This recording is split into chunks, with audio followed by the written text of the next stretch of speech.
Assalamualaikum warahmatullahi wabarakatuh. Perkenalkan, nama saya Musfiratu Azma dari Prodi D3 Farmasi tingkat 1 kelas A, Poltekkes Kemenkes Tasikmalaya.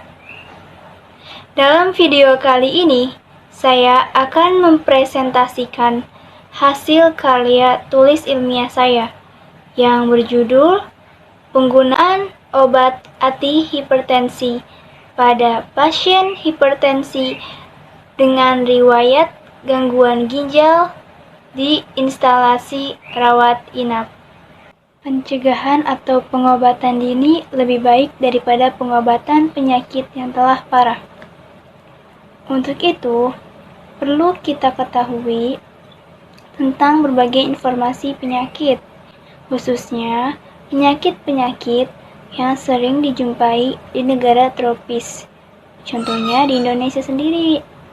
Dengan mengetahui gejala dan suatu tanda penyakit, maka tindakan minimal yang harus dilakukan adalah mengetahui obat dan suplemen yang diperlukan untuk mengatasinya. Dalam penggunaan obat, ada banyak hal yang perlu diperhatikan agar obat tersebut memberikan manfaat yang efektif.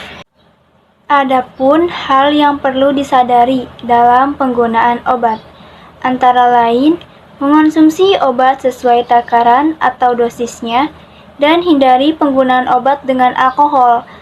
Jika Anda merasa sembuh dan tidak membutuhkan obat itu lagi, maka pasien tetap meminum obat yang harus dihabiskan, dengan contohnya yaitu antibiotik. Kemudian, obat antihipertensi sudah semakin berkembang seiring berjalannya waktu. Obat antihipertensi memiliki ciri khas farmakokinetik dan farmakodinamik sendiri. Terdapat beberapa golongan obat antihipertensi dan cara kerjanya pun berbeda-beda.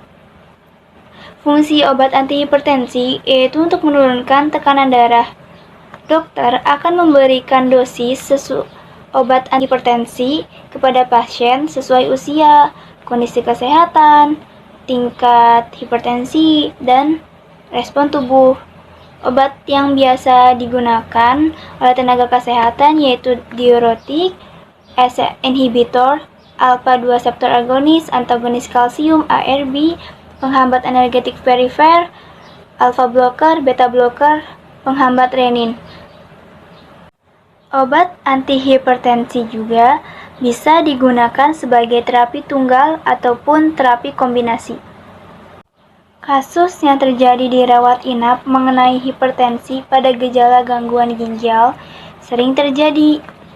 Rawat inap merupakan tahapan setelah pemeriksaan di unit gawat darurat.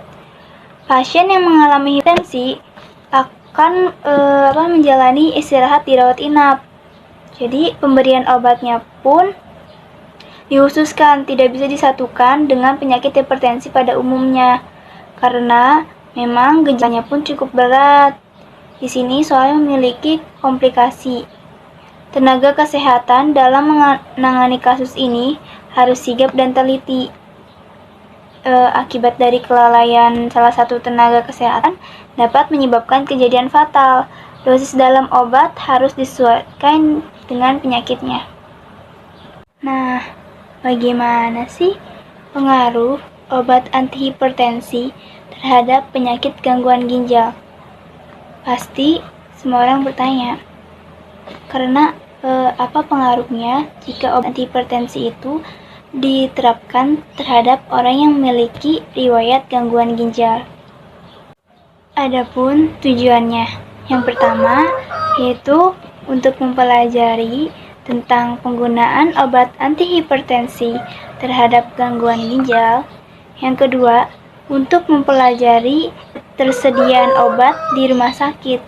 Jadi, bagaimana si rumah sakit itu menyediakan obat antihipertensi cocok untuk riwayat penyakit ginjal. Terdapat 3 manfaat. Yang pertama, untuk diri kita sendiri, yaitu menambah wawasan lebih mengenai penggunaan obat antihipertensi yang tepat sesuai dosis dan kondisi pasien. Dan yang kedua, yaitu untuk rumah sakit atau tenaga kesehatan yang berada di instalasi rawat inap, menyediakan obat antihipertensi agar lebih lengkap dan lebih berkualitas, agar jika ada pasien yang memiliki komplikasi yang lebih berat dapat digunakan. Dan yang ketiga, itu manfaat untuk masyarakat. Jadi kita sebagai tenaga kesehatan pun perlu mensosialisasikan kepada masyarakat betapa pentingnya menjaga kesehatan. Baik, dalam slide kali ini akan ada 3 bahasan, yaitu yang pertama hipertensi, gangguan ginjal atau gagal ginjal, dan obat antihipertensi. Jadi, untuk hipertensi tersendiri itu memiliki beberapa pendapat, yaitu yang pertama menurut Anis, bahwa hipertensi atau tekanan darah tinggi adalah kondisi kronis ketika tekanan darah pada dinding arteri atau pembuluh darah bersih meningkat. Kondisi ini dikenal sebagai pembunuh diam-diam karena jarang memiliki gejala yang jelas. Sejalan dengan pendapat Anis, menurut Vitahealth, bahwa hipertensi atau penyakit tekanan darah tinggi sebenarnya adalah suatu gangguan pada pembuluh darah yang mengakibatkan suplai oksigen dan nutrisi yang dibawa oleh darah terhambat sampai ke jaringan tubuh yang membutuhkannya.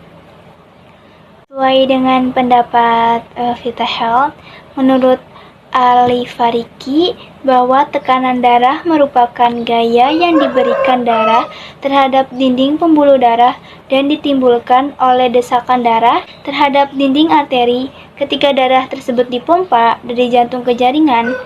Pada keadaan hipertensi, tekanan darah meningkat yang ditimbulkan karena darah dipompakan melalui pembuluh darah dengan kekuatan yang berlebih.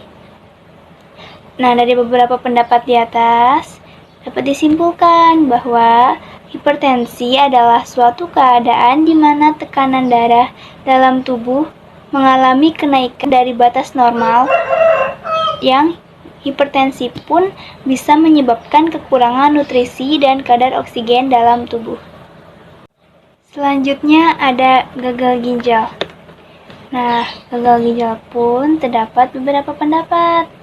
Yang pertama, menurut Brunner dan Sudart, gagal ginjal adalah gangguan fungsi renal yang progresif dan irreversibel, di mana keseimbangan tubuh gagal mempertahankan metabolisme dan keseimbangan cairan dan elektrolit, menyebabkan uremia. Sedangkan menurut Tandra, gagal ginjal yang parah disebut end-stage renal disease, atau kondisi di mana ginjal seseorang mengalami kerusakan secara mendadak sehingga tidak bisa berfungsi dengan baik. Nah, sejalan dengan pendapat Tandra dan Brunner, Tina pun mengeluarkan pendapat, yaitu gagal ginjal adalah kerusakan fungsi ginjal yang progresif yang berakhir fatal pada uremia. Uremia adalah kelebihan urea dalam darah. Nah, dapat disimpulkan bahwa gagal ginjal merupakan kondisi ginjal dalam tubuh seseorang memiliki kerusakan dan tidak bisa menjalankan fungsinya dengan benar. Jadi yang harusnya untuk menjadi racun dan untuk metabolisme itu tidak bisa berfungsi. Nah, selanjutnya ada obat antihipertensi. Dan itu tuh pun ada beberapa pendapat. Yang pertama yaitu menurut Vitahealth, diuretik membuang kelebihan cairan dari sistem peredaran darah melalui buang air kecil yang sering agar beban jantung terkurangi. Jadi obatnya itu adalah obat diuretik karena cocok untuk peredaran darah, dan ntar ketika itu tuh akan dibuang melalui buang air kecil. Nah, sedangkan menurut Arcangelo dan Peterson, kalsium channel beta blocker diindikasikan untuk pengobatan hipertensi yang dihubungkan dengan penyakit jantung iskemik.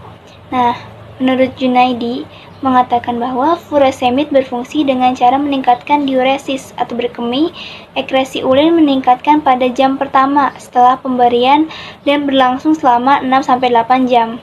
Pengobatan edema atau bengkak karena penyakit jantung, kelainan ginjal, dan eklamsia. Nah, dari beberapa pendapat itu dapat disimpulkan bahwa obat antihipertensi yang tepat atau cocok atau bisa digunakan untuk gagal ginjal adalah jenis obat furosemid atau beta blocker. Adapun obat antagonis kalsium juga cocok dan tepat digunakan untuk obat antihipertensi terhadap penyakit yang memiliki riwayat gangguan ginjal. Hipertensi dikenal secara luas sebagai penyakit kardiovaskular, di mana penderita memiliki tekanan darah di atas normal. Penyakit ini diperkirakan telah menyebabkan peningkatan angka morbiditas secara global sebesar 4,5% dan prevalensinya hampir sama besar di negara berkembang maupun di negara maju. Hipertensi merupakan salah satu faktor risiko utama penyebab gagal jantung. Selain mengakibatkan gagal jantung, hipertensi dapat juga berakibat terjadinya gagal ginjal maupun penyakit cerebrovaskular. Penyakit ini seringkali disebut silent killer karena tidak adanya gejala dan tanpa disadari, penderita mengalami komplikasi pada organ-organ vital. Penyakit ini menyebabkan tingginya biaya pengobatan dikarenakan alasan tingginya angka kunjungan ke dokter, perawatan di rumah sakit, dan penggunaan obat jangka panjang.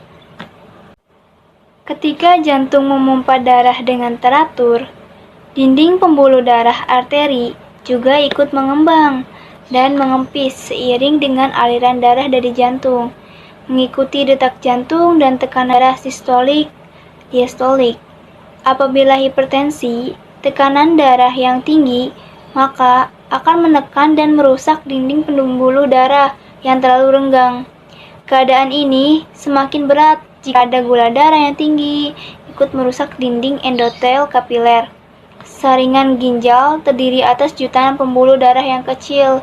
Tekanan darah tinggi bisa merusak kapiler ini sehingga ginjal bocor, albumin keluar dari urin. Menurut the Seventh Joint National Committee on Prevention, Detection, Evaluation, and Treatment of High Blood Pressure atau disingkat JNC7, setiap orang dengan tekanan darah sistolik lebih dari 140 mmHg atau diastolik lebih dari 90 mmHg didiagnosis hipertensi. Sedangkan menurut WHO, World Health Organization, berdasarkan tekanan sistolik maupun diastolik, yaitu jika sistolik 160 mmHg dan diastolik 95 mmHg. Dengan pergantian definisi ini, prevalensi hipertensi menjadi 2 kali lipat. Hipertensi umumnya mulai pada usia muda, sekitar 5-10% pada 20-30 tahun. Hipertensi yang berusia antara 40-70 tahun, setiap peningkatan tekanan darah sistolik sebesar 20 mmHg atau tekanan darah diastolik sebesar 10 mmHg akan meningkat risiko penyakit kardiovaskular. Hipertensi merupakan faktor pemicu terjadinya penyakit ginjal akut serta penyakit ginjal kronis atau chronic kidney disease atau bisa disingkat CKD, karena dapat menyebabkan kerusakan pembuluh darah dalam ginjal sehingga mengurangi kemampuan ginjal untuk memfiltrasi darah dengan baik. Selanjutnya, obat antihipertensi mempunyai jalur eliminasi melalui ginjal. Pada kondisi gagal ginjal, obat antihipertensi dapat menyebabkan penumpukan pada ginjal, sehingga bisa memperburuk fungsi ginjal. Oleh karena itu, diperlukan perhatian dan penanganan yang khusus, terutama pemilihan obat antihipertensi yang aman bagi ginjal. Obat-obat golongan inhibitor ACE atau bisa singkatan dari angiotensin angiostensin converting enzyme, dan ARB angiostensin 2 receptor blocker, atau kombinasi keduanya yang dapat menurunkan tekanan darah dan mengurangi tekanan intraglomerular. Obat antihipertensi yang digunakan untuk riwayat penyakit ginjal itu ada furosemid, jenisnya ada furosemid, beta blocker, dan biasanya antagonis kalsium.